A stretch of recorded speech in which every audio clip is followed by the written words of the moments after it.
If we look a little more at the principles of the Illuminati, we'll see them as a continuation of the Jesuit order. For example, Adam Weishaupt wrote, "If in order to destroy all Christianity, all religion, we have pretended to have the sole true religion, remember that the end justifies the means. Those which we have taken to deliver you, those which we have taken to deliver one day the human race from all religion, are nothing else than a pious fraud which we reserve to unveil one day in the grade of magus or philosopher illuminated." Once again we see that phrase, "the end justifies the means." Everything and anything could be perpetrated by an illuminist as long as the end result was the right one, the advancement of a new type of society. This could, and indeed would, involve even violent revolution and the destruction of property, lives, and society itself. One of the mottos of the Illuminati was "order out of chaos."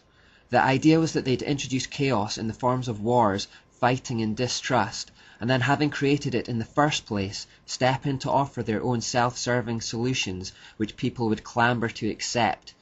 Using the fifth column, a network of spies would be integrated into society to do the job. In these respects, there was virtually no difference between the Jesuit order that Weishaupt had come from and his new society. The only real difference was that the Jesuits had claimed to be a religious order, while the Illuminati conducted their efforts in a deistic or secular guise. We see in the Illuminati the trademark thirst for control that suggests Ashura's presence. The Illuminati didn't care whether people agreed to be ruled by them or not. They saw it as their right, as intellectual superiors to the Muggles, to impose upon the world what was best for it. The Illuminati were, and still are, a people who despise legitimate authority and work tirelessly to usurp it. When they are in a position of weakness, they work towards that end through subterfuge, deception, and lies. However, they made no bones of the fact that they fully expected to one day be in a position of power, and when that day came, they would rule tyrannically with intimidation and terror. Their ultimate aim was complete control, and they would go to any lengths to attain it. The whole order works within the trademark hierarchy system as well. Some quotes. "The first duty of the reader of this synopsis is to obey the edicts of his Grand Lodge. Right or wrong, his very existence as a Mason hangs upon obedience to the powers immediately set above him. Failure in this must infallibly bring down expulsion, which, as a Masonic death, ends all. The one unpardonable crime in a Mason is contumacy or disobedience. The first duty of every Mason is to obey the mandate of the Master. The order must at once be obeyed. Its character and its consequences may be matters of subsequent inquiry.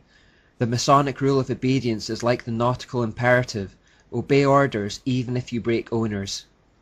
Again, just like the Jesuits, right or wrong is unimportant compared to slavish obedience to the hierarchy. Combined with the end justifies the means, there are no moral barriers left between people and the darkest depths of depravity. Superiors would command inferiors to commit a crime, and then, having done it, superiors could blackmail them by threatening to expose their actions. The Jesuits also used confessional booths to blackmail and control kings and queens in this manner. According to a joint deposition signed by Professor Renner and his 3 colleagues, the object of the first degrees of Illuminism was to train the adepts in the system of espionage. Once the member had so committed himself to such nefarious acts of espionage, treason, or other treacherous enterprises, he remained in a state of perpetual dread, fearing his superiors might at some time reveal the criminal activity. Remember how the Jesuits had various methods of suppressing their conscience and avoiding justice that mainly centered on lying, deception of self and others. This also continues in the Illuminati. "You must conceal all the crimes of your brother Masons, except murder and treason, and these only at your own option. And should you be summoned as a witness against a brother Mason, be always sure to shield him. Prevaricate, don't tell the whole truth in his case, keep his secrets, forget the most important points. It may be perjury to do this, it is true, but you're keeping your obligations, and remember, if you live up to your obligations strictly, you'll be free from sin."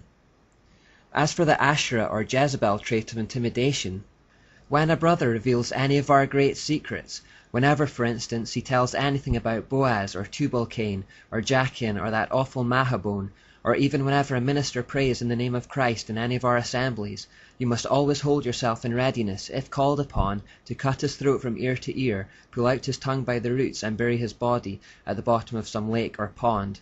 Of course, all this must be done in secret, as it was in the case of that notorious man Morgan, for both law and civilization are opposed to such barbarous crimes, but then, you know you must live up to your obligation, and so long as you have sworn to do it, by being very strict and obedient in the matter, you'll be free from sin.